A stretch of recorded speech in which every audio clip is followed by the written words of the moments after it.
Bonjour à tous, on se retrouve dans ce quatrième épisode de Offcast. Aujourd'hui, on est avec Enea de l'agence Oltega. Enea, comment tu vas? Écoute, super, merci beaucoup de m'accueillir. Bah, écoute, je suis trop content de t'accueillir parce que t'as lancé ton agence très récemment. Le premier mois, t'as déjà fait 24 chiffres d'affaires. On va en reparler juste après. Mais pour ceux qui connaissent pas le podcast Offcast, l'objectif, c'est qu'on parle pas de Enea, on parle pas de CRM, même si forcément c'est une experte des CRM. On va pas non plus parler de son parcours depuis le collège, on va dire. L'idée, c'est que là, elle est actuellement en train de construire une agence en full building public. J'ai jamais vu, je pense, une personne qui est aussi honnête, on va dire, dans ce building public. Donc, on va en parler. Donc, ma première question déjà, Enea, c'est qu'est-ce que t'as fait la semaine dernière qui était vraiment game changer avant de te présenter? Bah écoute, là je suis en train de revoir tous mes process, donc toute cette partie process, j'ai choisi mon CRM enfin. J'étais jusque-là le cordonnier le plus mal chaussé comme on dit. J'avais un Notion alors que je bosse sur des CRM toute la journée, donc j'ai choisi mon CRM. Je suis en train de mettre des process en place pour automatiser tout l'onboarding, tout le parcours client. Donc là c'est mon gros Ok, chantier du moment. C'est pas fini, mais c'est mon gros chantier du moment. ok. Et t'as pris lequel du coup? J'ai choisi HubSpot. C'est mon amour de toujours. Ok. La boss du CRM a pris HubSpot. Elle a fait son choix. Ok. C'est ça, j'ai fait mon choix, j'ai migré sur 3 CRM différents dans la semaine, donc ma base de données, elle est super clean. Mais en fait, je préfère HubSpot. Je connais trop bien l'outil et il y a trop de trucs à faire. Ok, carrément. T'as déjà mis en place beaucoup d'automatisation? Pour l'instant, c'est juste suivi des clients et relance. Je suis en train de les mettre en place. J'essaie de mettre en place automatisation, création des groupes WhatsApp avec des clients. Ça, c'est mon gros sujet. Je suis même pas sûre que ça soit possible. Mes devis, un espace client avec Notion, avec tes factures, toutes les infos, etc. Donc j'essaie d'automatiser pas mal de choses, mais c'est en cours, c'est vraiment pas fini. Ok, carrément. Et juste dernière question avant que tu te présentes. Tu penses pas que c'est parfois un peu trop rapide? Parce qu'en fait, j'ai trop peur à chaque fois de vouloir tout automatiser trop rapidement et en fait de changer de process dans 2 mois, on va dire, par exemple. Bah là, ça fait quand même 3 4 mois qu'on onboard pas mal de clients, qu'on a des nouveaux clients régulièrement. Donc on l'a pas fait dès le début, on s'était dit d'abord on va concentrer sur déjà avoir des clients, ça serait une première base. Pour le coup sur ça je suis d'accord avec toi, ça sert à rien de faire des process avant même d'avoir Ouais. réussi à vendre. Mais là on sent que ça a ses limites parce que du coup on passe trop de temps sur l'opérationnel. On a envie aussi que la qualité de service elle soit plus haut de gamme, que le client voilà ait toutes ses infos à un endroit, que ça soit trop stylé, qu'ils se disent waouh là je suis vraiment bien accompagné et c'est pas juste des petits freelances qui m'aident quoi. Ok. Ouais, carrément. D'ailleurs, ça va être un gros sujet du podcast parce que avec l'associé, vous étiez vraiment freelance et pendant très très longtemps, vous avez un branding freelance, une offre uniquement freelance. Là, du coup, vous êtes en train de transitionner. Je pense que là, vous êtes sur on va dire le bon chemin pour après avoir un vrai modèle agence. Déjà, avant qu'on en parle, tu peux nous parler un peu plus de Oltega ou pas? Ouais, complètement. Bah, écoute, on accompagne les entreprises dans leur développement commercial, c'est ça un peu notre, phrase clé, et Ok, ça passe par 2 offres différentes. Une partie structuration des process, donc mise en place de CRM, optimisation des process de vente, automatisation des process, donc toute ok, cette partie-là et une partie prospection téléphonique où on accompagne les clients pour leur générer des rendez-vous, et donc toutes les accompagner et leur faire passer un cap dans leur croissance commerciale, voilà. ok, très clair. Alors, à chaque fois, il y a un sujet qui m'intéresse, le sujet du positionnement, avant tu vois, de parler de ton offre et de comment tu t'organises. Est-ce que c'est venu naturellement juste parce que du coup, toi, tu étais expert dans ces sujets-là et ton associé était plus expert en call, ou tu as quand même, on va dire, changé un peu ton offre depuis le lancement pour voir un peu, on va dire, ce que le marché, on va dire, avait besoin? Ça s'est clairement basé sur nos deux expertises. Donc moi, j'étais vraiment très CRM avec mes clients. C'est ce que je faisais avec plein de clients en free. Mon associé, du coup, faisait de la génération de leads. Donc on s'est regroupé, on s'est dit que ça avait pas mal de liens. Là où ça a un peu changé, en tout cas sur la proposition de valeur qu'on apporte, c'est pas forcément la réalité, mais en tout cas ce dont on parle, ce qu'on affiche sur les sites, etc. C'est que moi, la partie CRM, je bosse avec des clients et je bosse avec des clients autant sur la partie marketing, service client, commercial. Et là, du coup, pour faire une offre qui est cohérente, je parle quasiment que de la partie commerciale. Ok. Donc comme ça a plus de liens, on optimise ton process de vente et on te met ensuite quelqu'un pour prospecter et prendre des rendez-vous à ta place. Là où si je commence à parler de marketing, de service client, ça m'arrive de temps en temps et je le fais avec des clients qui m'ont demandé et je sais le faire, mais je le mets moins en avant parce que ça fait moins de sens dans l'offre. Ok. Et du coup, comment t'arrives à gérer ce focus-là? Parce que c'est vrai que moi, bon, j'essaie, on va dire, à chaque fois de me concentrer encore plus. Donc, avant, par exemple, je faisais de la prospection commerciale, après prospection automatisée. Après, j'ai volontairement enlevé tout ce qui était LinkedIn pour faire que du cold email parce que j'ai envie de me spécialiser. Toi, j'ai l'impression que c'est pas forcément l'inverse, mais c'est vrai que là, dont tu me parles, t'as du call, du CRM. Je savais pas que tu faisais en plus accompagnement, on va dire, commercial en général et marketing. Comment t'arrives à gérer, on va dire, tous ces aspects-là? Comme je te disais, l'accompagnement marketing, et cetera, ça, j'en parle pas du tout. Ok, Enfin, là, on en parle parce que, voilà, je ouais, dévoile les coulisses, mais en vrai, j'en parle pas du tout parce que justement, ça fait pas cohérent. Mais j'avais des clients avant, donc je leur ai pas dit du jour au lendemain, non, bah, on va plus bosser dessus alors que je sais le faire. Et ensuite, enfin, je fais complètement l'inverse de toi, je suis d'accord. D'ailleurs, j'ai parlé de toi dans l'autre podcast que j'ai fait, en ok, disant, on m'a demandé si c'était cool enfin, si c'était bien de se spécialiser, et je pense que c'est une très bonne méthode de se spécialiser. Moi, j'en suis incapable. J'aime trop toucher à tout, j'aime trop avoir des clients différents, faire des trucs différents. Genre, j'aime trop ça, c'est ça qui m'anime. Et mon associé, la même chose. On a envie de faire plein de trucs, on a plein d'idées. Peut-être que ça nous jouera des tours à un moment de trop se disperser. Et je suis pas sûre que ce soit la meilleure stratégie, mais c'est là où on s'épanouit le plus, et ça fait sens pour nous. Donc, écoute, on a décidé de partir sur ce chemin-là et advienne que pourra. ok. Bon, au moins tu le savais, parce qu'effectivement, c'est vrai que j'ai l'impression qu'en vrai, pour se lancer, c'est beaucoup plus simple et beaucoup plus tentant de faire, on va dire, un peu tout. Tu vois, moi par exemple, c'est que j'avais pas mal un moment de demandes en personal brand, stratégie LinkedIn, et c'est quand même très très tentant de te dire, putain, en vrai, j'adore faire ça, je pourrais aider des clients sur ça, sur LinkedIn. Alors volontairement, j'ai refusé tout ça. Pour l'instant, j'ai pas encore, on va dire, récolté tous les fruits, parce que, enfin, mon ratio, j'ai juste perdu beaucoup de clients, ou alors beaucoup de leads, parce que j'ai refusé autant de prospects. Je suis persuadé que c'est ce qui m'emmènera plus facilement, on va dire, vers l'étape supérieure. Mais j'avoue que je pense que tu vois, par exemple, bah, les 20 premiers cas que tu as fait le premier mois, on en reparlera, t'aurais jamais pu le faire si t'avais dit, ok, vas-y, je fais que du CRM, par exemple, ou que ça, tu vois. Ouais, Donc, complètement. Bah, ouais. après, c'est vraiment un choix de stratégie. Bah, pour le coup, ce que je disais du coup dans l'autre podcast, mais quand je pense l'Emlist, bah, je pense direct à toi, et ça, c'est un truc Let's go, hyper. le branding. C'est pour ça que je t'ai envoyé un lead hier. Parce qu'on parlait de l'Emlist, j'ai dit c'est bon, je connais quelqu'un. Mais voilà, donc je pense que c'est une très bonne stratégie de se nicher, les gens comprennent mieux ce que tu fais.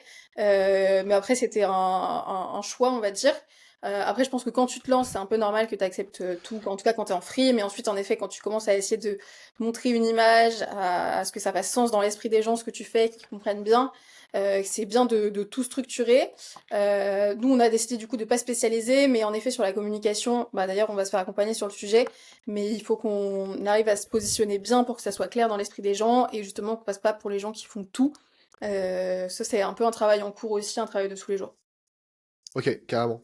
Et c'est que t'as quand même deux offres qui sont pas 100%, enfin, qui sont complémentaires, mais du coup, qui sont pas ultra liées. Donc, c'était Call Call et CRM. Comment t'arrives, on va dire, à faire des passerelles entre les deux? Parce qu'au final, c'est quand même censé être une seule et même agence. Comment t'arrives à gérer ça? Bah, pour le coup, faire une passerelle, en tout cas chez les clients, entre les deux, ça se fait plutôt bien dans le sens où, bah, par exemple, on signe avec un client qui veut faire de la génération de leads. Donc, on a quelqu'un qui prospecte, qui génère des rendez-vous. Du coup, on a directement accès à tout son process commercial et on se rend compte, bah voilà, s'il a pas de CRM, s'il a pas de process, si on se rend compte que les rendez-vous qu'on génère, il y a personne qui les relance jamais, qu'il se passe rien derrière. Bah, là, c'est super facile d'enclencher. Enfin, c'est Ouais, assez c'est vrai. logique, en tout cas, d'enclencher sur une offre, en tout cas, restructuration du process de vente sur un temps donné, alors que la prospection va plus être sur le long terme. Dans l'autre sens, ça peut se faire aussi où on fait toute la partie structuration CRM. Et en fait, l'avantage, quand tu fais des process, c'est que tu es vraiment au cœur de la boîte, tu vois tout ce qui se passe. Donc, tu Ouais. peux voir s'il y a des manques sur la partie commerciale ou si tout roule et dans ce cas, il n'y a pas de besoin. Donc, au niveau du client, ça fait sens. Après, nous, en interne, pour le moment, c'est quand même beaucoup structuré en deux parties. C'est quelque chose sur lequel on a beaucoup travaillé, on s'est posé pas mal de questions, de savoir si on le laissait structurer en deux parties, si on essayait de fusionner, et c'est des questions qu'on se pose encore. Je pense qu'on va quand même le laisser séparer parce que même au niveau prestation, c'est pas du tout la même chose. La prospection téléphonique, le call call, on fait ça à la journée. Euh, donc on facture un TJM à la journée et on génère des rendez-vous. Le CRM, ça peut être du forfait. Enfin, il y a beaucoup de choses qui diffèrent entre les deux. Donc Ok. il y a quand même des process qui doivent différer et pour le moment on le laisse un peu séparé en deux. Ok, ça marche. Est-ce que tu as déjà un peu une vision, on va dire, de l'écosystème que tu aimerais faire si jamais tu aurais d'autres, on va dire, d'autres expertises ou alors d'autres agences au sein de l'agence? J'en parle parce que j'en ai parlé dans un épisode, l'épisode 3 avec Yanis, qui lui, on va dire, veut créer un écosystème. Il a une cible ultra précise et il veut, on va dire, relier tous les services, donc faire à la fois des agences, des SaaS, des formations pour une seule et même cible, en fait, faire des constamment, on va dire, des passes décisives ou alors des passerelles entre les. Alors ça, c'est ultra classique. Il y en a plein. Kudak le fait très bien avec toutes leurs agences. Bah, Lemlist aussi, ils le font avec toutes leurs agences. Est-ce Mhm. que là, l'idée, c'est de commencer par ça? Et si du coup, Parce qu'en fait, ça peut être une stratégie, on va dire, de se diversifier à ce point-là. Est-ce que tu vois, par exemple, ajouter un moment, enfin, du cold email par exemple, ou leur stratégie LinkedIn, ce sera un enjeu ou pour l'instant pas du tout? Bah, si je te donne le plan à long terme qui est quand même pas mal défini, Vas-y.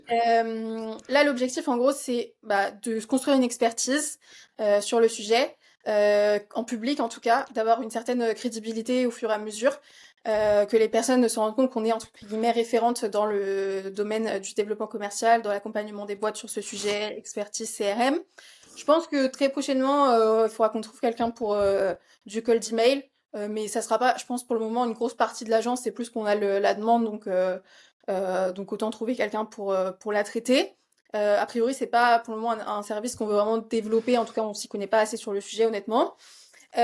Par contre, une fois qu'on a construit une expertise, que les gens savent qui on est et ce qu'on fait et considèrent qu'on est expert sur le sujet, l'idée c'est ensuite de lancer un blog de formation justement sur les entreprises.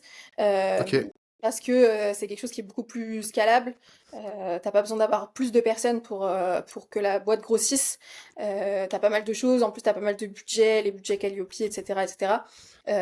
Et donc ça c'est un des plans. Et ensuite, en fait, une fois qu'on a cette image d'expert sur le sujet, on peut lancer plein de trucs. Pourquoi pas lancer un SaaS un jour? Ça serait un gros kiff de lancer un petit Ok. CRM comme ça. C'est pas du tout dans les plans court terme, ce sera peut-être dans 10 ans ou peut-être jamais. Mais ouais, l'idée c'est de pouvoir développer d'autres sources de revenus sur cette même expertise une fois qu'on l'a bien travaillé, quoi. Ok, ouais, donc du coup, potentiellement une formation, slash un produit, on va dire, digital, 100% scalable qui pourra arriver, ouais. J'ai l'impression qu'on... Ouais, je sais Ouais, pas si vas-y. c'est digital. Enfin, honnêtement, le format, j'en ai pour le moment aucune idée, tu vois. C'est un plan un peu à long terme. Je pense que dans un premier temps, ce sera peut-être accompagnement dans les boîtes, tu vois, à faire des interventions, etc., etc. Même si ça reste de l'humain, c'est que ça reste souvent des plus gros tarifs, etc. Why not faire du digital? Enfin, sur ça, c'est pas hyper défini, mais on sait que c'est un produit sur lequel il faudra qu'on se développe parce que ça a plein d'avantages sur le long terme, quoi. Ouais, ça. C'est que ça, c'est le gros débat. Ensuite, en ce moment, tout le monde en parle. À quel point, du coup, tu fais du done for you. Donc, je fais pour toi et t'as rien à faire. Done with you, je t'aide à le faire. Ou alors, do it yourself, je te dis quoi faire et tu te démerdes, on va dire, entre guillemets. C'est un peu les trois modèles dès que tu fais, on va dire, plus ou moins de la prestation de service. Et c'est vrai que c'est un peu un enfer de se placer entre ces trois choses. Moi, avant, je faisais que du done with you et j'ai arrêté. Parce qu'en fait, au final, je vendais que mon temps. Donc là, on va dire, je fais que du prospection externalisé à 100%. Je sais que dans les prochains mois, prochaines années, je ferai une formation, comme tu dis, ou un truc, un produit, on va dire, que tu peux vendre. Quand tu as la référence, tu dis, ok, bah, en cold email, si t'es une agence en France et que tu fais du cold email, je pense que je peux donner mes process et tu vois, je te les vends 500 € et tu fais ce que tu en veux avec. Je pense que Ouais, c'est ça a de l'avenir dessus. c'est un peu ce que tu fais avec tes. C'est quoi, t'es sur School, non? Avec toutes tes vidéos, etc. Bah, c'est ça. Pour l'instant, comme c'est pas un sujet, j'ai pas assez de temps pour le faire. J'ai ouvert School, tu vois, là, d'ailleurs, on est déjà 300, ça a pris quand même pas mal vite, donc j'étais très content. Oui, l'idée, je pense, c'est un jour que je le monétise, mais bon, pour l'instant, c'est pas trop le sujet. Je pense que ce serait un peu trop tôt. Mais je Non, ça va pense. être hybride, quoi. Ouais, c'est ça. Mais dans tous les cas, tout le monde le fait. J'ai vu Numadeo, je sais pas, c'est une agence de personal brand, enfin la plus connue en France. Ils ont récemment tout changé. Et en gros, ils ont trois offres à chaque fois. Ils accompagnent leurs clients genre de A à Z. Quand tu te lances et que t'es à moins de 10K, ils t'offrent une formation à 500 €. Quand t'es de 10 à 50K, ils te font du coaching. Et quand t'es à plus de 50K par mois, là, ils te font externaliser à 100%. Et je suis persuadé qu'en vrai, ça, je pense, tout le monde va le faire, chacun avec leur expertise, je pense. Ouais, ouais, carrément. Bah, au début, t'es un peu obligé, dans tous les cas, d'accompagner tes clients, de faire du done for you, du coup, parce que tu prends aussi ce que les clients te donnent, chacun des cas particuliers, etc. Au fur et à mesure, tu te rends compte que c'est des choses qui te prennent énormément de temps, qui sont chronophages, et donc au fur et à mesure, tu essaies de développer, enfin, de voir sur quelle cible tu peux passer du temps, parce qu'il y a du budget, parce qu'il y a plein de choses à faire, et sur quelle cible ça te fait perdre pas mal de temps. Je pense que ça, c'est vraiment l'étape d'après, quoi. Ouais, c'est ça, ouais. Est-ce que tu t'es dit un objectif ou par exemple, un MRR précis à partir duquel tu pourrais peut-être diversifier tes activités? Pas encore. Non, honnêtement, il n'y a pas de cible précise. Ça sera surtout, bah, forcément, il y aura peut-être une question de chiffre d'affaires, mais sur lequel, pour le coup, là, il n'y a pas du tout de palier, en tout cas sur le sujet.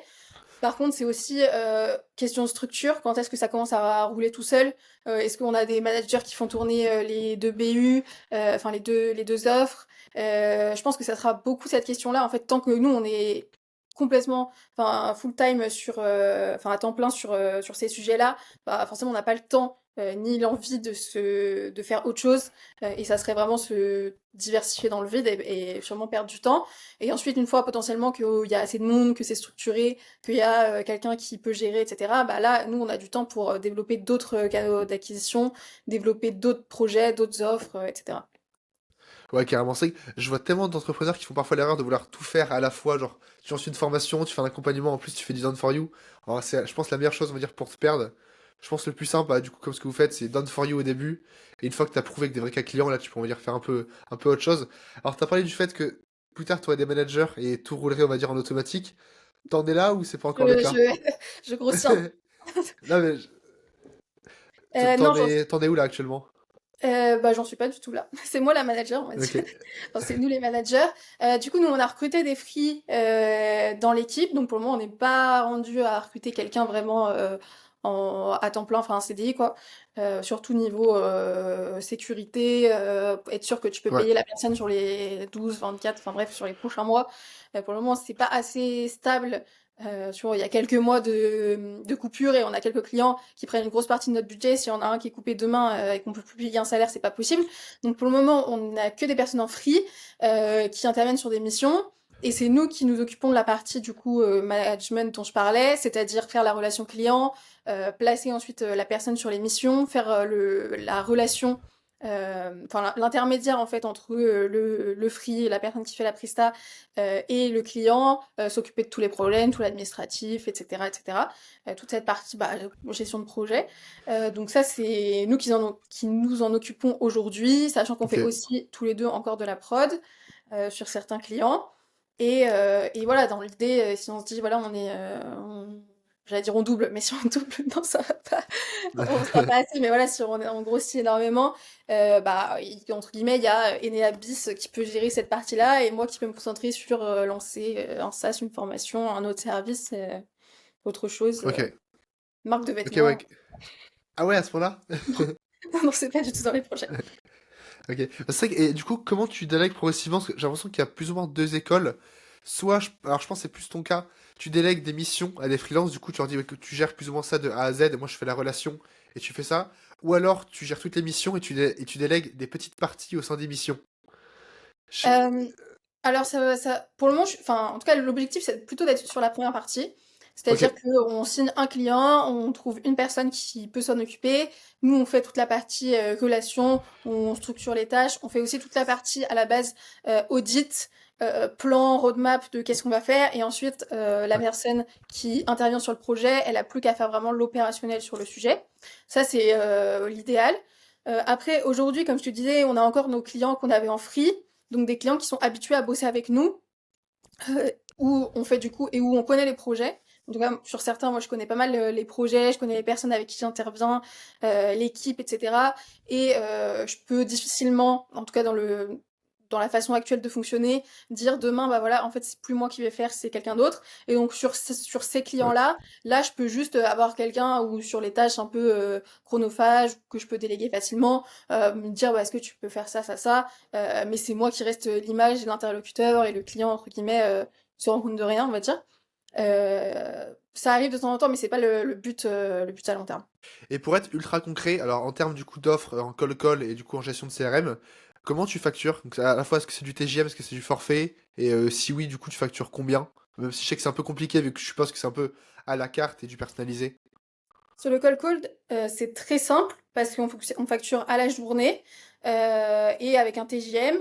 Aujourd'hui, le TJM, c'est 450 € par jour. Et donc sur ça, c'est très simple, hein.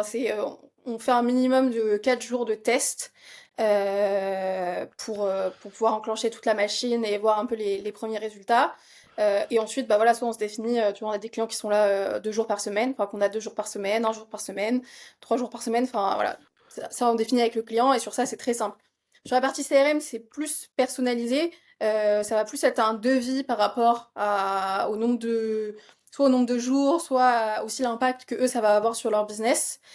Donc sur Mm. ça, c'est un peu plus compliqué. Tu vois, j'ai autant des clients à 1000 euros que à 1000 euros en une fois, des clients à 5000 euros ou 10 000 euros en une fois, et des clients où c'est plus de l'optimisation du CRM actuel, et donc, je sais pas, 2-3 cas en récurrent tous les mois où on bosse, on optimise, et on les accompagne sur toute cette partie-là.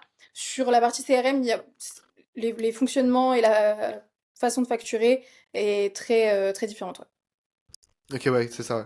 T'es uniquement concentré sur HubSpot ou en vrai tu fais un peu d'autres CRM aussi? Je fais majoritairement HubSpot et Monday. D'ailleurs, on est devenu partenaire Monday hier. Ok, Donc, bien joué. là, je vais faire un post sur LinkedIn la semaine pro dessus. Et je ferai que je le mette sur le site. Monday qui est très cool aussi, surtout pour la partie PME, boîtes qui ont moins l'habitude des outils tech, etc. C'est trop bien. Enfin, franchement, j'aime trop cet outil. Donc, majoritairement, à la base, je faisais un peu tout. Mais d'ailleurs, il faudrait que je rechange un peu ma bannière et tout. J'ai fait autant du Pipedrive, du Brevo. Euh, J'en fais encore pour des clients, mais je sais que c'est des paniers moyens qui sont plus petits et c'est pas les trucs sur lesquels il faut que je me focus en priorité. Donc majoritairement Monday et HubSpot. Il va falloir qu'on Ok. recrute une personne pour faire du Salesforce aussi. C'est un truc qui me fait très peur. Moi, j'ai pas du tout envie de Ouais, mettre c'est les mains costaud, ouais. dedans. Donc pour le moment, on le met pas en avant, mais ça sera aussi un moment, un bloc. Et après, bah forcément, je connecte à tous les outils qui existent. Enfin, non, j'abuse. Enfin, à plein d'outils possibles dans le process de vente. Donc forcément, Make, Zapier et tout ce qui va avec, DocuSign, XY, outils de devis, facturation, prospection, n'importe. Ok, carrément. Alors déjà, premier aparté, c'est vrai que Monday, t'es presque une des seules à parler vraiment du CRM Monday, alors, parce qu'en général, les gens disent que... Enfin, ils utilisent pas tellement ça pour un CRM. Enfin, il n'y a pas beaucoup de gens, en tout cas, qui en parlent. Alors que pourtant, j'ai utilisé également il y a quelques années. Je trouve ça très très simple, ça marche vraiment très bien. Franchement, Donc, c'est trop cool. Moi, je suis devenue grave copine avec Monday. Ils m'ont envoyé un petit colis presse, j'ai un tote bag et tout. ah Voilà, mais... je fais une promo. Mais en fait, c'est pas. Pourquoi les gens disent que c'est pas un CRM? C'est parce que oui, c'est pas un CRM au sens où on l'entend dans la Startup Nation, machin, HubSpot, avec tout qui est directement intégré, tout qui est facilement connectable, etc., etc. Ça, je suis complètement d'accord. Tu mets une startup sur Monday, ils vont être perdus et ça sera pas adapté à leurs besoins, ça sera pas connecté à leur outil de prospection, à leur machin, à leur list, à leur LinkedIn, à leur etc. Donc sur ça, même à leur outil de phoning, etc. Donc sur ça, je suis d'accord. Par contre, pour toute la partie un peu, justement, ce que je disais, PME, boîtes qui ont moins l'habitude de la tech, qui savent pas comment fonctionne, enfin qui n'ont pas cette logique CRM avec souvent les entreprises, les contacts, les transactions, etc., etc. Eux, en fait, un deal signé, c'est équivalent à un projet. Tu vois, genre, je sais pas, tu signes Ouais, une rénovation d'une baraque au hasard, tu vois. ok. Tu vends des rénovations, tu vas avoir ton pipe de vente, les personnes qui passent d'une étape à une autre. Et quand c'est signé, ça devient un projet, t'as une personne qui intervient dessus, t'as des documents, enfin X, Y choses. Et en fait, Monday, qui de base était une partie gestion de projet, bah, en fait, a rajouté des blocs qui lui permettent de faire cette partie CRM et suivi du client et de la gestion des ventes en amont de la partie projet. Et du coup, si t'es dans ce cas-là où un projet égale une vente, en fait, c'est hyper cohérent et tu fais tout au même endroit et c'est trop pratique. Ok, ouais, carrément. Et si jamais je pars du principe, alors on va pas faire une masterclass sur les CRM et les automatisations. Là, disons que voilà, je me lance en agence, je suis là à plus 10-15K et on va dire j'ai envie d'automatiser jusqu'aux 50K par exemple. Alors un vrai CRM qui tient. Moi, ce que j'ai en tête, c'est tout ce qui est facturation et relance, donc tout ça automatisé avec un CRM. C'est quoi les autres gros cas sur lesquels tu travailles à chaque fois pour toutes les boîtes en CRM? Il y a la partie onboarding client. Donc, avant l'onboarding, tu as devis, facture, relance, cas client, etc. Ensuite, au moment où il signe, tu as la partie onboarding. Qu'est-ce qui se passe? Est-ce que tu lui files des accès? Est-ce que tu lui files un doc avec toutes les infos? Est-ce que tu ouvres un Slack? Enfin, etc. Donc, il y a la partie Ok, onboarding client. Il y a aussi la partie une fois que ton client, soit il est signé, si c'est du récurrent, soit une fois que c'est fini. Tu as la partie prise de ref, relance de temps en temps pour savoir prendre des nouvelles, etc. Donc ça, c'est possible. Et je voulais parler d'une autre partie. Et après, il y a la partie un peu, pour le coup, marketing. Donc mailing récurrent, envoi des différentes infos au moment voulu. Et tu as toute cette partie-là aussi qui est paramétrable, on va dire. Ok, carrément. Et à partir de combien, parce que du coup, bon, chiffre d'affaires, ça veut rien dire, à partir de combien de clients c'est pertinent d'avoir ça? T'as pas de bonne réponse, mais en vrai, pour l'instant, moi, j'en ai pas encore. En fait, quand j'étais freelance, je me suis fait une déter, j'ai tout mis sur Pipedrive, etc. Je me suis rendu compte que ça servait à rien.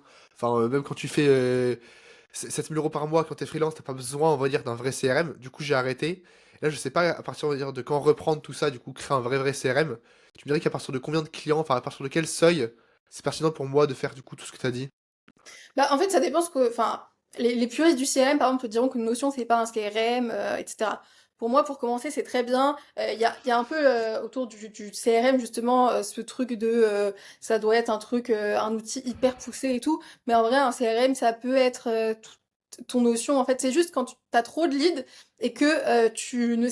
Si à un moment, un jour, tu as oublié quelqu'un, Oh, bah, c'est tu ouais, vois, bah, ça, tu avais fait un malheureusement, lead ouais, ça m'est déjà arrivé, et ouais. tu as fait un appel avec lui, tu l'as complètement zappé, bah là, c'est le moment où il faut que tu commences à mettre en place un process.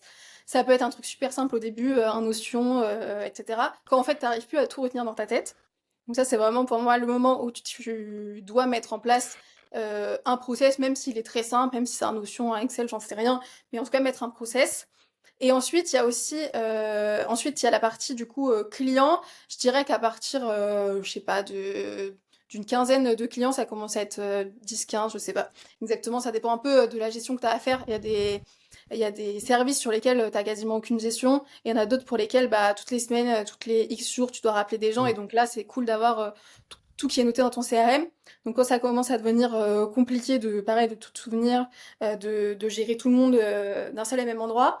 Et ensuite, un truc vraiment principal, en tout cas je le vois dans les leads qui rentrent, c'est une question de nombre de personnes dans l'équipe.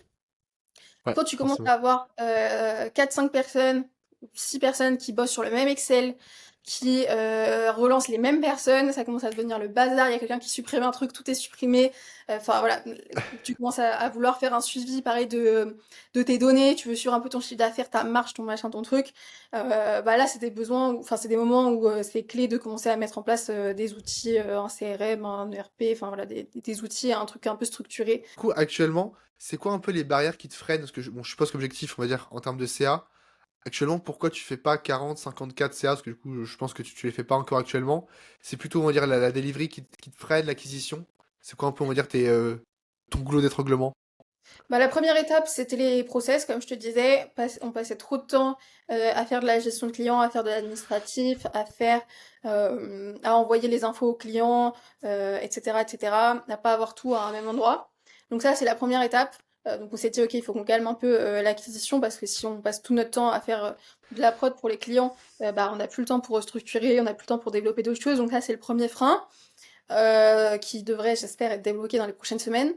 Après, honnêtement, on n'a pas l'acquisition pour faire 104 CA par mois non plus. Donc, Ok. je pense deuxième frein. On a eu un peu un souci à un moment sur la partie delivery, sur le recrutement. Mais là, ça s'est pas mal développé et c'est la puissance des réseaux sociaux et c'est ça qui est. Enfin, tu vois, on va se transitionner dessus, mais c'est pour ça que c'est trop cool d'avoir une communauté. Donc, ça, on s'est complètement débloqué sur le sujet. Donc, pour le moment, plus de sujet de ce côté-là. Ça, c'est plutôt cool. Mais ouais, première étape process, et après, bah, renforcer l'acquisition, que ça soit sur les réseaux, que ça soit par d'autres canaux. J'aimerais bien qu'on bosse un jour le SEO, mais pareil, tu vois. J'ai tendance un peu à me Ouais, j'ai disperser. vu ça, ouais. J'ai tendance à me disperser, à vouloir faire un peu tout. Tu vois, j'ai écrit un article SEO en juillet. J'ai jamais rien Ok. écrit dessus. Même si j'ai vu hier qu'on était passé de 70 à 30 sur un des Ok. mots-clés. Mais voilà, j'ai un peu tendance à me disperser, donc il faut quand même rester focus, mais il faudra quand même relancer. Tu vois, une fois qu'on a cette partie process qui est structurée, que les choses elles tournent, on sait comment on accueille un client et comment on va jusqu'au bout sans avoir trop. Il y en a toujours évidemment, mais de cas particuliers et de trucs à gérer hyper particuliers. Bah là, du coup, l'étape d'après, ça sera relancer l'acquisition sur lesquelles on s'est pas hyper focus sur début septembre. Genre de relancer bien les gens, tous les gens qui pourraient être intéressés, prospecter un peu, refaire du contenu vraiment bah, d'acquisition. Et puis voilà, ensuite, étape par étape, il faudra potentiellement restructurer, il faudra recruter, il faudra faire de l'acquisition. Et je pense que t'avances un peu un pas après l'autre, quoi. Ouais, c'est ça. C'est vrai que ça, dès que t'es dans l'opérationnel, c'est vraiment le gros cercle vicieux dans lequel je suis encore un peu aussi. À chaque fois, du coup, tu bosses acquisition, ça marche de fou, mais comme t'es dans l'opérationnel, t'as Mais beau t'as plus. déléguer quelques parties, tu deviens, on va dire, à fond, du coup, tu freines l'acquisition. Moi, c'est ce que j'ai fait en début septembre. Une fois que c'est bon et que tes process sont faits, tu te rends compte que t'as plus d'acquisition ou que t'en as beaucoup moins qu'avant. Ouais, donc faut Donc, relancer. ouais, ouais, ça, après, pour les freelances, c'est encore pire parce que pour les freelances, enfin, toute ta vie, tu fais que ça en vrai quand t'es freelance. Normalement, en agence, t'es censé faire la part des choses. Bon, j'en suis pas encore là aussi. Mais pour l'instant, tes leads venaient d'où, en général? Tous tes canaux, on va dire, d'acquisition, c'était quoi? En gros, on a 2 canaux d'acquisition principaux. Le premier, c'est Malte, honnêtement. C'est aussi un objectif, à moyen terme qui est de se détacher de cette plateforme. Aujourd'hui, il y a encore pas mal de missions qu'on fait nous-mêmes, donc il y a pas trop de soucis, on est complètement dans les règles de Malte et cetera. Mais un jour, on se fera strike parce que, bah, on pourra plus, nous faire la prod et du coup, bah, ça, c'est plus autorisé par Malte. Donc l'objectif, c'est de se détacher de ce canal, pardon. Et ensuite, le deuxième canal d'acquisition, c'est les réseaux sociaux, Twitter, LinkedIn. Ok. Euh, et voilà, c'est les deux principaux. Après, il y en a quelques-uns qui viennent du réseau, quelques-uns qui viennent d'X ou Y. Euh, Qu'est-ce que j'ai eu? Je sais plus trop. Mais voilà, il y a quelques-uns qui viennent d'autre part, mais c'est vraiment les deux majoritaires. Ok, ouais, carrément. C'est vrai que Malte, là, j'essaie vraiment de m'en détacher parce que euh, ceux qui ont des agences et qui passent beaucoup par Malte, de un, c'est ultra dangereux parce que le jour où vous faites strike, bah, du coup, vous perdez un énorme canal d'acquisition d'un coup pour votre agence. Et de deux, dans tous les cas, vous finirez par vous faire strike. Après, bon, je vais pas dire de nom, mais je connais des gens quand même qui ont déjà des agences qui tournent pas mal. Beaucoup passent par Malte parce que du coup, ils sont Super Malter 3 parce qu'ils facturent tout avec sur Malte. Et pour l'instant, Malte les a pas bloqués. Je serais pas étonné que, je sais pas ce que t'en penses, que Malte aussi ajoute une fonctionnalité en mode soit tu bosses avec des freelances, soit avec des agences. C'est ce qu'on fait Upwork. Il y avait tellement d'agences qui se faisaient passer pour des freelances que maintenant sur Upwork, tu peux choisir si c'est freelance ou agence. Et en Ouais, vrai, ce serait pas déconnant que Malte, du coup, fasse un parti Malte agence. Ce qu'en vrai, je pense que va se passer. Vraiment, à voir. mais je connais pas du tout les pistes de développement de Malte, mais c'est vrai que ça serait assez logique. Après, c'est vrai que je connais personne qui s'est fait strike, mais je connais personne qui fait vraiment de l'acquisition dessus. Il y a quand même normalement, en tout cas a priori dans les CGV et tout, que c'est censé être toi qui fais la mission. T'as le Ouais. droit d'être en SAS, t'as le droit d'avoir ta boîte à côté, mais c'est censé être toi qui fais la mission. Donc pour le moment, nous, on en fait encore, enfin, on fait encore pas mal de missions où c'est nous dessus, donc sur ça, il n'y a pas trop de sujets. Du coup, on prend celle de Malte et les autres, on les délègue. Ça, il n'y a pas trop de problème, mais ouais, on sait qu'un jour, un jour, ce sera plus compliqué. Et puis, t'es dépendant de l'algorithme aussi de Malte, comment il te met en Ouais. avant, si un jour il te shadowban, t'as plus de lead, enfin voilà. Donc, c'est évidemment un objectif de se détacher. Maintenant, tant qu'ils arrivent encore, écoute, on leur dit pas non, quoi. Autant les prendre. Ouais. Ok, ouais, carrément. Bah, du coup, on va tranquillement passer sur la partie contenu slash marque personnelle, parce que du coup, t'as parlé du fait que ça aidait énormément à recruter, et on va en parler parce que j'ai découvert ça récemment, mais c'est vrai que c'est quand même fou quand t'as un recrutement, quand t'as une vraie marque personnelle, et du fait que du coup, bah, ça représente quand même une grosse partie de tes leads. T'as quand même des leads qualifiés venant de Twitter, parce que c'est vrai que toi, t'es très présente sur Twitter, on va en reparler. T'as quand même des leads qualifiés venant de Twitter. Ouais, j'ai des leads qualifiés venant de Twitter. C'est pas les mêmes que sur LinkedIn. C'est quand même des gens qui ont moins de budget, en tout cas Ok. sur ceux que j'attire. Mais il y en a plus par contre. Mais après, j'ai plus de gens qui me suivent, etc.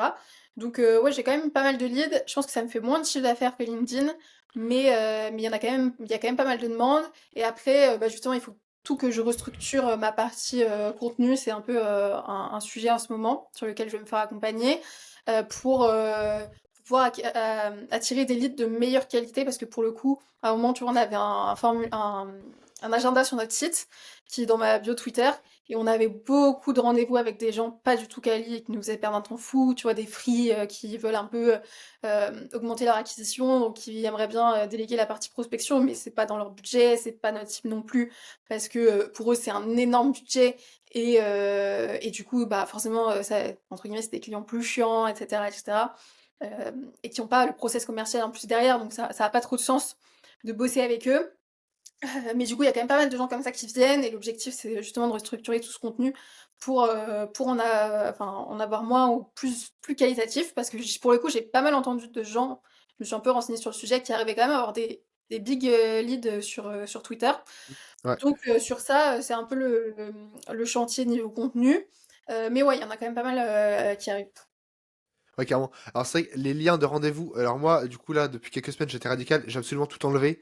Même sur LinkedIn, j'ai enlevé mon lien. Parce que bon, tu me diras pour toi, mais même sur LinkedIn, c'était quand même pas très quali. J'avais beaucoup de personnes, des freelances, voire des petites boîtes qui voulaient se faire accompagner. Du coup, je pense que c'est ton cas aussi. Mais du coup, si vous nous écoutez, si vous êtes free ou alors que vous lancez votre boîte ou que vous débutez, faites tout seul, apprenez de votre côté, mais pour l'instant, c'est pas l'idée de se faire accompagner. Bon, en tout cas, je parle pour moi, après, je vais pas parler pour En tout toi. cas, tu peux te faire accompagner par un free, mais c'est vrai que Oui, par une ouais, par un free. c'est pas les mêmes budgets. Tu aussi une question en vrai quand t'es en si toi tu te lances en free, tu veux te faire accompagner, si t'es en auto-entreprise, tu vas pas pouvoir déduire tes charges et tout, enfin c'est vraiment compliqué. Ouais. Après tu peux être dans d'autres structures évidemment. Mais voilà, je pense que après je pense qu'en vrai c'est notre faute, hein. Je pense que c'est dans notre communication parce que si tu fais bien ta communication, ces gens-là, ils sont même pas censés comprendre que ça pourrait être intéressant pour eux, tu vois? Et pour le coup, je Ouais. pense que sur ça, c'est plutôt de notre côté, hein. Alors, c'est vrai que ça, c'est un gros sujet. Je suis curieux de savoir comment tu fais, parce qu'actuellement, je galère à faire ça. On va dire, j'ai une bonne marque personnelle en cold emailing, tu vois, comme tu as dit, c'est vrai que les gens m'ont associé à ça. Mais les gens m'ont pas associé, on va dire, à l'agence encore, à mon agence Offbound. Et du coup, là, pour l'instant, mes leads, quand même, c'est beaucoup de personnes qui veulent se faire accompagner ou alors qui ont des petits budgets, du coup, qui sont pas pertinents. Je galère un peu à faire cette transition, tu vois, j'essaie de parler de plus en plus de l'agence Offbound, 12 podcasts d'ailleurs. Comment t'arrives à faire cette transition de je suis Enea, je suis experte en CRM, si jamais je peux t'aider, ah ok, je suis une vraie agence, si jamais tu bosses avec moi, c'est quand même que tu as le budget et que tu as les process qui sont adaptés.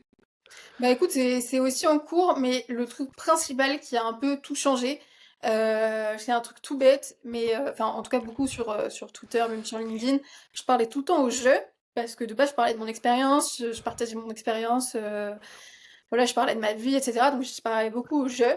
Et maintenant j'essaie tout le temps de mettre on ou nous, pour que le message il Ok, passe, que c'est pas forcément que moi, genre on a accompagné, tu vois, on a été certifié Monday, on a fait ça, on a fait ci, pour montrer que je suis pas toute seule. Et ça, franchement, c'est un truc, genre, ça a vraiment tout changé sur la perception des gens. Alors, évidemment, tous les problèmes sont pas réglés. Et je pense qu'il y a encore des étapes que j'ai pas encore craqué et sur lesquelles j'ai pas encore les solutions. Mais il y a beaucoup ça. Et après, je pense que mettre en avant les personnes avec qui tu bosses potentiellement, bah, ça montre que t'es pas tout seul, que si on vient de contacter ouais. toi, c'est pas forcément par toi, enfin, c'est pas forcément toi qui va faire la prod et qui va faire la mission. Ça, c'est vraiment pas évident. Je pensais pas que ça serait une aussi grosse difficulté dans le passage de free à agence. Les gens te perçoivent en tant que free, ils veulent bosser avec toi et pas avec quelqu'un d'autre, ce qui est tout à fait compréhensible. Mais il faut réussir à déconstruire ça et c'est vraiment pas évident. Ouais, c'est ça, parce que le gros piège du personnel brand, c'est que du coup, c'est super, les gens t'adorent, entre guillemets, du coup, ils veulent bosser avec toi.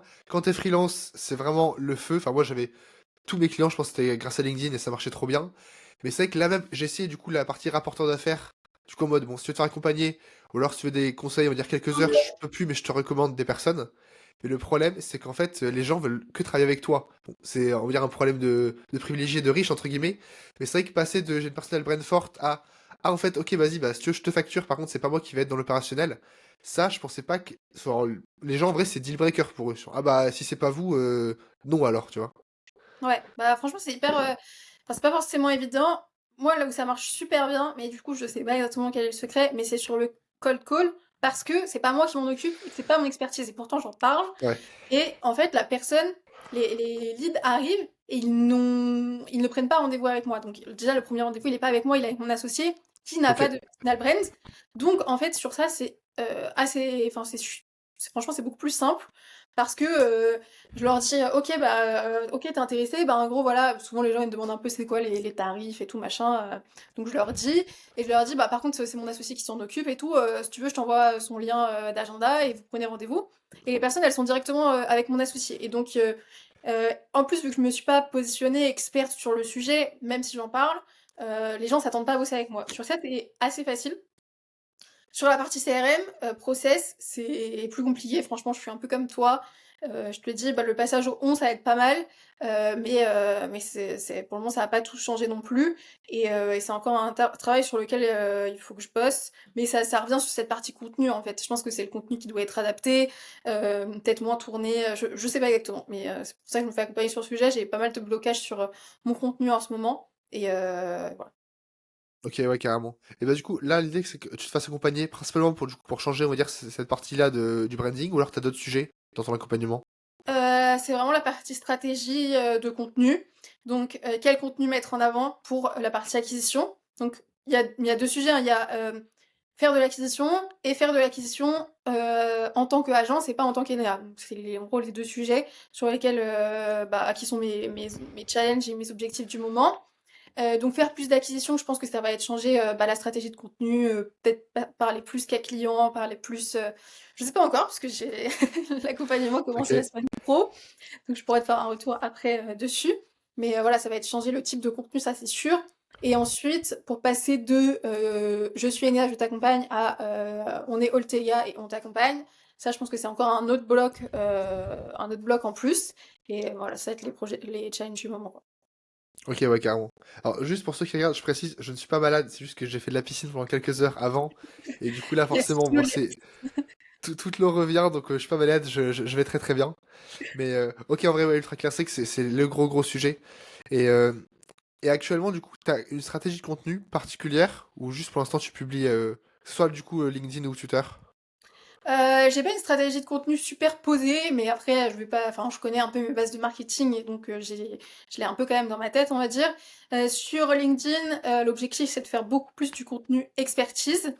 Donc montrer que je suis une experte du sujet, montrer beaucoup plus de cas clients. Je sais que les gens qui ont du budget, les gens de ma cible, ils sont sur LinkedIn, c'est les directeurs Ouais. commerciaux, les directeurs marketing, les CEO, c'est les directeurs de boîtes, c'est des gens qui sont sur LinkedIn. Donc, l'objectif, c'est de beaucoup plus focus cette partie-là, que les gens ils viennent à moi pour cette partie-là. Sur Twitter, je fais beaucoup plus du build-in public, au jour le jour. Je raconte aussi beaucoup ma life, honnêtement. Et donc, pour le moment, je pense qu'il y a moins ma cible, mais ça me permet, déjà, c'est très cool de partager au jour le jour. Franchement, ça a tout changé pour moi dans ma vision, dans ma mentalité. Je pense que si j'avais pas commencé à poster, en vrai, c'est fou dit comme ça, mais je pense que si j'avais pas commencé à poster sur Twitter, j'aurais pas quitté mon taf. Franchement, je serais encore en CDI aujourd'hui. Ok. Donc franchement, ça a tout changé. Donc il y a cette partie-là. Partage des difficultés au quotidien. Il y a toujours plein de gens pour t'aider, pour te conseiller, pour te donner des conseils. Donc ça, c'est le premier aspect. Le deuxième, c'est pareil, quand t'as une difficulté sur un sujet, genre je sais pas, quand j'ai fait mon site sur Webflow, j'avais plein de problèmes. Euh, Tu dis, ah, ça, j'arrive pas à faire. T'as 12 personnes dans tes DM pour t'aider à le faire. Ils te donnent les trucs, les tips gratuitement. Enfin, évidemment, pas des big accompagnements, mais si c'est juste pour te Ouais. débloquer, voilà. Donc, ça te fait gagner des sommes monstres parce qu'il y a des gens qui t'aident gratos parce qu'ils t'aiment bien, que vous avez discuté et tout. Ça te permet de faire pas mal de recrutement. Et après, la partie génération de leads, évidemment, sur laquelle je bosse pour le coup. Ouais, c'est ça. C'est vrai que quand t'as une marque personnelle, les gens t'aident beaucoup plus facilement, tellement gratuitement. J'ai reçu des messages ou des trucs, je sais plus, la personne qui m'a aidé, genre, j'ai un problème sur mon site, le gars m'a fait un loom de 6 minutes pour me montrer précisément ce qu'il fallait changer sur mon site, etc. Alors que je connaissais pas, on n'a encore jamais parlé. Donc, ouais, les gars, merci pour ça, en vrai, ça fait vraiment plaisir. Et, ok, donc à la fois du coup LinkedIn et Twitter. Et l'idée c'est que là, sur ton Twitter, j'ai vu que tu postes plus ou moins, on va dire, quand tu veux, dès que on va dire, tu ressens quelque chose. Est-ce que ça t'a déjà porté, on va dire, préjudice? Parce que moi, du coup, j'ai quelques exemples personnels où parfois je me suis dit, je suis allé trop loin, ou alors j'ai trop partagé, j'étais trop honnête, ou alors j'ai fait trop de bullying public. Est-ce que t'as des exemples, on va dire, un peu négatifs de ça? Honnêtement, non. Je sais qu'un jour ça arrivera. Honnêtement, je partage tellement, je parle de mes clients, etc. Ouais, Franchement, c'est ça ça, ouais. m'étonnerait qu'un jour ça arrive pas. Après, je me dis, le jour où ça arrivera, pour tout ce que ça m'a apporté, je pense que ce sera un peu le revers de la médaille. Ça sera aussi normal, tu vois, c'est les risques du métier, entre guillemets. Aujourd'hui, non, j'ai pas d'exemple concret de trucs qui me sont revenus dans la gueule, on va dire. Je réfléchis, mais non, à part quelques haters, mais bon, ça c'est inhérent au métier. Sinon, non, j'ai pas eu de revers de médaille pour le moment. Mais je pense que ça arrivera, enfin, je le sais, tu vois, ça va arriver un jour, ça me fera énormément chier. Mais je pense que c'est un peu le jeu, quoi. Ouais, c'est ça. C'est vrai que moi, mes clients, bon, à chaque fois, mes cas clients, quand ça se passe bien, j'en parle. Mais c'est vrai que quand ça se passe moyennement bien, parfois, j'ai quand même envie de dire plein de choses parce qu'en vrai, je pense qu'il y a plein de choses à apprendre des clients avec lesquels ça se passe un peu moins bien. Mais c'est vrai que c'est quand même compliqué. Moi, le problème que j'avais eu, en vrai, c'était pas un problème. C'était au moment où, du coup, je vivais à Bali et j'en parlais tout le temps et je publiais ça. Ça a freiné des clients parce qu'ils étaient là, bah, moi, je veux quelqu'un qui soit en France parce que sinon, je sais pas, j'ai le cliché du gars à Bali, il va prendre mon argent, il va rien faire.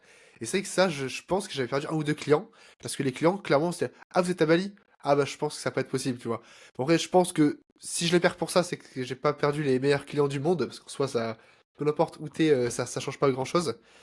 Mais ouais, Non, c'est que le mail public, parfois, ça fait peur, ouais. ouais, ça, je comprends et je me suis posé la question, peut-être pas pour les lignes, mais pour mes clients actuels. Tout l'été, du coup, moi, je suis partie 3 mois en Asie, de juin à août.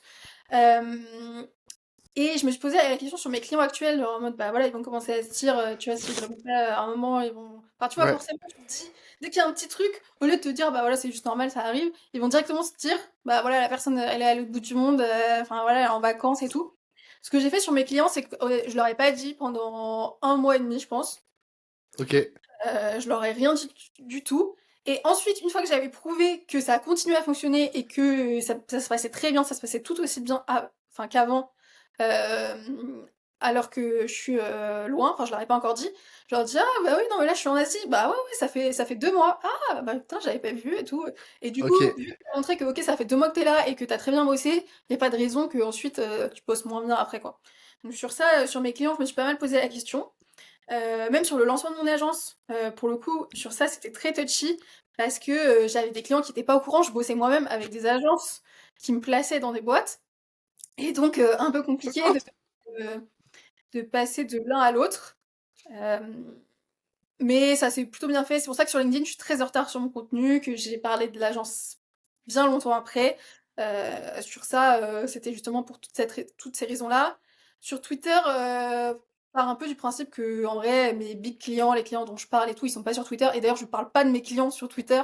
Enfin, je parle pas de Ok, mes clients oui, ouais, de je vois. Twitter pour Twitter, tu vois. Enfin, à part pour des cas clients sympas et tout.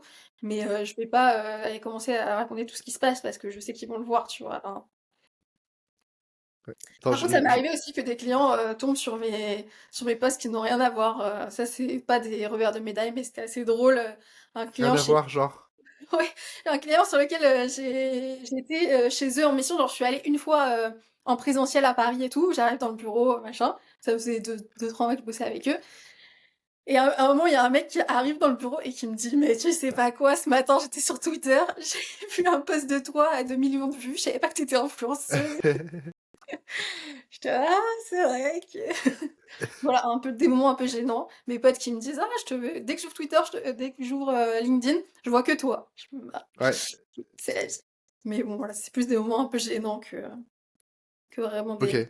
Et également, comment t'as géré le fait que, soit du coup, t'es ultra honnête dans ton milieu public, ton agence, il y a forcément eu des premiers clients de l'agence. En général, les clients n'aiment pas être le premier client de l'agence. Est-ce que les premiers clients de l'agence Oltega, qui sont du coup vraiment au nom de Oltega, savaient que c'était le premier client? Et du coup, comment t'as géré ça dans ton milieu public? Parce que c'est quelque chose, moi, que j'ai encore un peu de mal à gérer, je pense. Bah, honnêtement, déjà, les premiers clients d'Oltega, c'était nos clients en free. Donc, sur ça, il n'y a pas trop eu de sujet. On leur a juste dit, ouais, on a monté une SS, tu vois, on n'est pas trop rentré dans le détail. Ouais, on change de compte et tout. Voilà, c'est tout. Les factures, il y aura la TVA, mais voilà, on n'est pas non plus Ok. rentré dans le détail. Ça s'est fait un peu au fur et à mesure. Ils disaient, ah oui, j'ai quelqu'un qui bosse avec moi. Enfin, ça s'est fait au fur et à mesure. On n'a pas dit du jour au lendemain, bah, voilà, je suis en free. En fait, demain, j'ai une agence et on est 12, tu vois. Donc, les premiers clients d'Oltega, c'était ça. Et ensuite, les premiers clients qu'on a acquis, entre guillemets, en disant qu'on était Oltega, euh, bah, en fait, on avait déjà du coup la preuve des gens qu'on accompagnait d'abord en Ouais, c'est free, ça, ouais. clients d'Oltega. Donc en fait, il n'y a pas trop eu de sujet sur ça. Et après, forcément, quand tu vends, tu dis toujours que. Enfin, tu te vends toujours en mode j'ai fait ça toute ma vie. Ça, je pense que c'est un peu inhérent à la vente. C'est un peu logique. Et après, bah, si les gens ils te suivent sur les réseaux, de toute façon, ils savent. Hein. Tu leur dis pas non plus, ça fait 12 ans que tu fais ça et l'agence, elle Ouais. a, elle a 10 ans, tu vois. Donc ça, non. Mais on avait du coup déjà des clients, donc il n'y avait pas besoin de mentir ou d'inventer ou de dire que tu étais le premier client, quoi. Ouais, ça, ouais, la transition. Pour ceux qui ont des agences, on va dire, de zéro, c'est tellement dur à, on va dire, à vendre pour les premiers clients. Parce que c'est vrai que pareil, en vrai, tes premiers clients, tu les, on va dire, tu les remets dans ton agence. Et du coup, en fait, t'as presque aucun premier client. Parce que même le premier client, du coup, qui est au nom de ton agence, t'es là, bah non, mais regarde, les 4 clients, ça fait trois, j'ai déjà 3, 4 clients au nom de l'agence. Du coup, on va dire, tout se passe bien. Ouais, Et, clairement. et, et du coup, sur la partie personal brand, t'as du coup essayé de recruter récemment, enfin, recruter, on va dire, des freelances. Euh, j'ai testé il y a quelques semaines, je vais te faire mon retour après. C'est quoi tes retours du coup quand t'as une marque personnelle, on va dire, un peu forte pour recruter? Franchement, c'est trop bien. Enfin, c'est trop facile en fait, entre guillemets. Enfin, pour le coup, j'ai bossé dans une boîte de recrutement. Je trouve qu'on a l'impression que le recrutement c'est facile, mais en vrai, c'est une vraie galère. Ouais, Euh, et en fait, quand t'as des gens qui se tiennent à toi, c'est vraiment, enfin, tellement plus simple. Franchement, comment j'ai fait, j'ai mis un formulaire, j'ai dit ce que je voulais et c'est tout. Après, je pense qu'il faut bien viser. Tu vois, la première fois, donc là, c'est pour la partie prospection commerciale qu'on a majoritairement ok, recruté. Parce que sur la partie CRM, je connaissais un peu des gens et tout.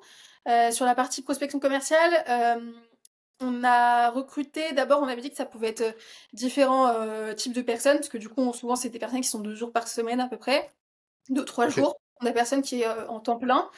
Et du coup, on avait dit, voilà, ça peut être à côté de tes études, etc., etc. Du coup, on a eu pas mal de trucs pas très quali, enfin de demandes, enfin de candidatures pas très quali. Alors que la deuxième fois, donc ça c'était cet été, la deuxième fois, j'ai beaucoup plus axé, voilà, si t'as un projet, tu montes une boîte et tout, et que tu veux faire ça à côté, bah, ça peut être trop cool. Et du coup, bah là, les profils étaient beaucoup plus quali parce que bah, si c'est des gens qui montent des projets, qui se sentent visés, et pas tous les étudiants, tu vois, même s'il y a plein d'étudiants très bien. Bah du coup, t'es beaucoup plus dans la cible qu'on cherche, des personnes un peu plus âgées, qui ont un peu plus d'expérience. Et voilà, mais franchement, c'est magique de se dire que je poste un form, j'ai 30 candidatures. Enfin, c'est énorme, quoi. Ouais, c'est vrai que ça, c'est fou. Et les grosses agences ont tellement de mal, on va dire, à recruter. C'est vrai que quand t'es une agence, tu mets des budgets monstrueux pour essayer de recruter des personnes qui, en plus, sont recrutées du coup par tous les autres. Parce que tu vois, à chaque fois, on parle du recruter les A-players, donc les meilleures personnes. Forcément, si tu passes par Upwork et Malt pour faire tes candidatures, t'auras, on va dire, ce que tous les autres entreprises ont. Donc, on va dire pas ouf. Alors que moi, alors Twitter, terrible. Enfin, la qualité des. J'insulte pas la twittosphère parce que je pense qu'il y a des gens très très forts, même en cold email. J'étais quand même très déçu, on va dire, de la qualité des candidatures sur Twitter, mais sur LinkedIn, je voyais que j'avais des personnes que jamais j'aurais pu avoir avec Malt ou avec Upwork qui, du coup, voulaient bosser pour Offbound parce que, du coup, j'étais plus ou moins un peu connu sur LinkedIn. Et c'est vrai que ça, c'est tellement plus simple à recruter. Ouais, puis pour les convaincre, enfin, les gens, ils te suivent déjà, a priori. Donc, ils aiment déjà la personne que t'es, ils ont envie de bosser avec toi, ils sont déjà convaincus avant même que t'aies besoin de les convaincre, ils ont trop envie de bosser avec toi. C'est pas pareil que de devoir leur dire, bah voilà, nous on fait ça, ça, ça, est-ce que t'as envie de bosser avec moi? Franchement, c'est trop bien, et ça te permet aussi de trouver des petites pépites qui sont justement pas sur les Ouais. maths, les machins, et qui sont un peu dans leur coin.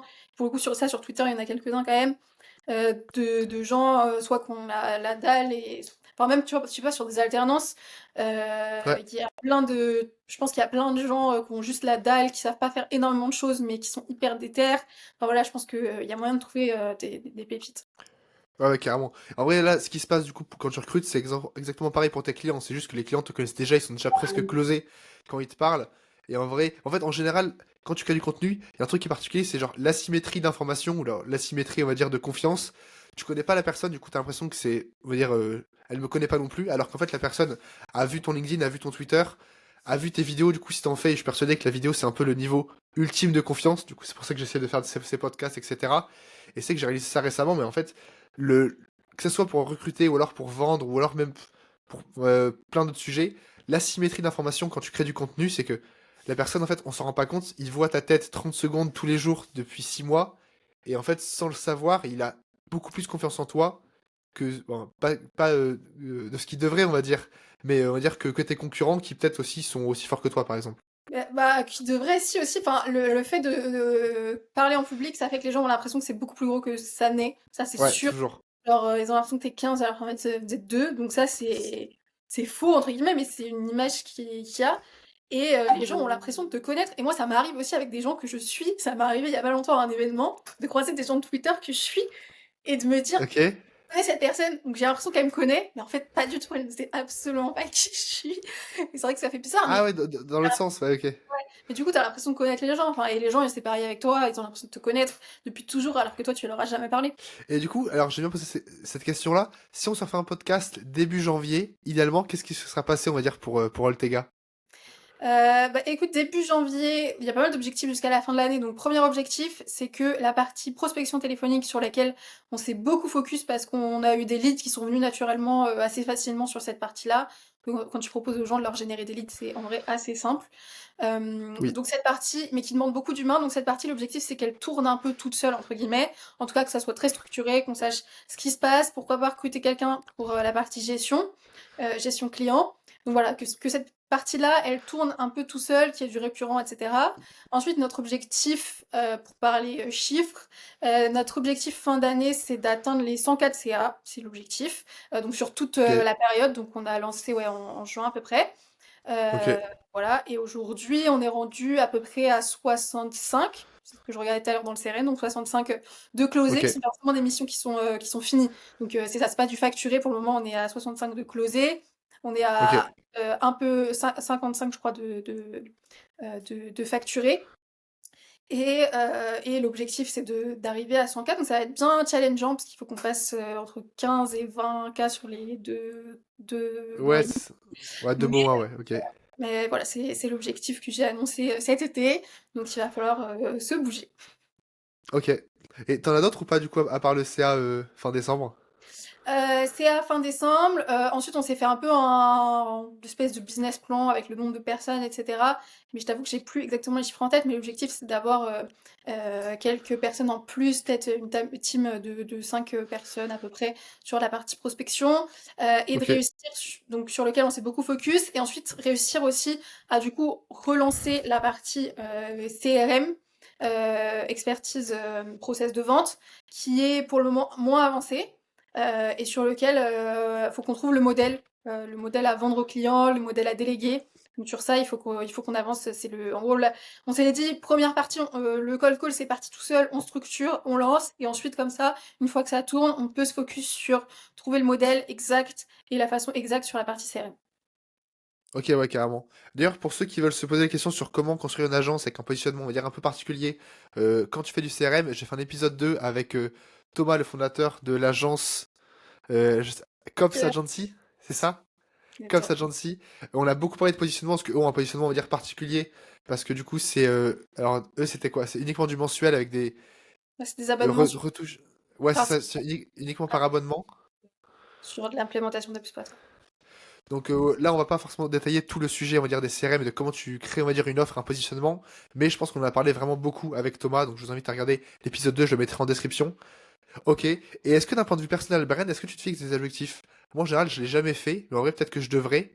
T'as un objectif, on va dire, je sais pas, d'engagement, d'abonnés, je me rends pas compte. J'avais un objectif que j'ai défini en début d'année, donc pour le moment, enfin il est plus vraiment actuel, on va dire. Ok. Je peux te dire ce que je m'étais noté en début d'année.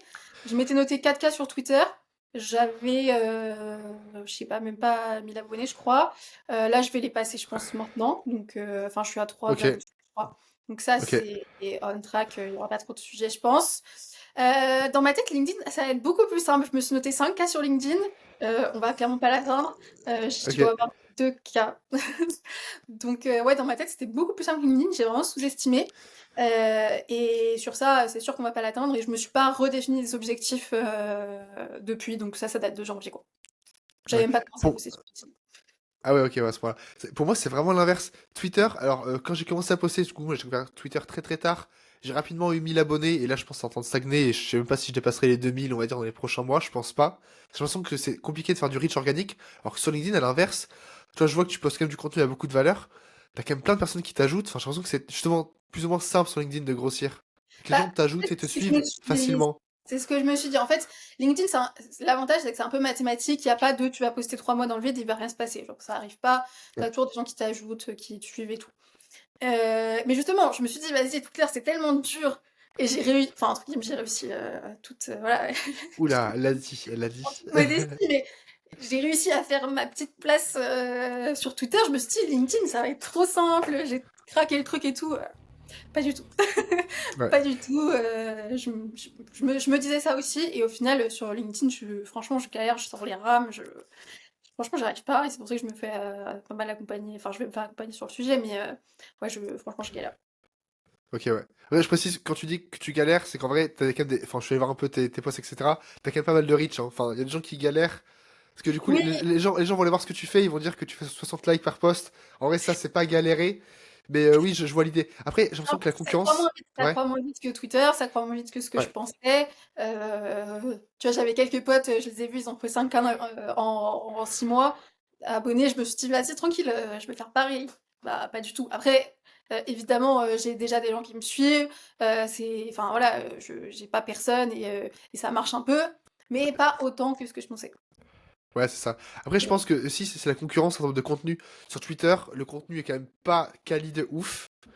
Donc en fait, tu peux facilement, on va dire, sortir du lot. Alors que sur LinkedIn, maintenant, t'as quand même un niveau de contenu qui est super élevé. Pour apporter vraiment de la valeur, tu vois, genre, faut y aller, tu vois. Enfin, je vois bien. Moi, les lead magnets que je faisais il y a un an en mode Hello, voici un cold email, un template, je te l'envoie. Aujourd'hui, ça marche plus. Aujourd'hui, quand tu veux vraiment faire du reach, faut envoyer des trucs, genre, en vrai, de fou, je pense, pour vraiment faire beaucoup de reach sur LinkedIn. Ouais, c'est possible. Bah, en tout cas, pour le moment, j'ai jamais fait de post qui a pété sur LinkedIn, à part le lancement de mon agence, mais voilà, Ouais, celui-là, ouais, ok, quand même. enfin, si lui, il a pété, mais c'est plus du soutien, etc. Donc, c'est pas vraiment le sujet en lui-même. Euh, Et moi, le truc que j'ai vraiment du mal sur LinkedIn, c'est réussir à... Enfin, en fait, sur Twitter, les gens se sont attachés, entre guillemets, à ma personnalité, au fait que je sois honnête, au fait que je sois transparente, etc., etc., à comment je parle, etc. Sur LinkedIn, j'ai l'impression que le filtre LinkedIn s'applique sur moi automatiquement. Je n'arrive pas à montrer ma personnalité, j'arrive pas à montrer... Enfin voilà, j'ai l'impression de faire du... Enfin, et c'est le cas, hein, de faire du contenu bateau, qui justement est présent un peu partout, et qui est du coup difficile de se différencier. Parce que on le voit partout et du coup c'est normal, hein, les gens vont pas se dire celui-là est plus exceptionnel qu'un autre. Et je pense que c'est parce qu'il faut mettre une brique en plus où les gens te kiffent toi, ils s'attachent à toi. Et en fait, quand les gens ils commencent à te suivre pour ce que tu es et pas que ce que tu fais, Ouais. franchement, t'as tout compris et t'as craqué le truc. Mais je pense que c'est le truc que j'arrive pas du tout à faire sur LinkedIn. J'ai l'impression que j'ai un filtre qui s'applique automatiquement que j'ai pas du tout sur Twitter. Et j'essaie de le combattre, mais c'est vraiment pas évident. Ouais, pour le coup, vraiment, sur LinkedIn, n'hésitez pas à casser un peu les codes, à montrer vraiment genre votre vraie personne. Moi, c'est vrai que quand je l'ai fait, ça fait un peu flipper. Et je vois qu'en fait, les gens le font tellement peu qu'en fait.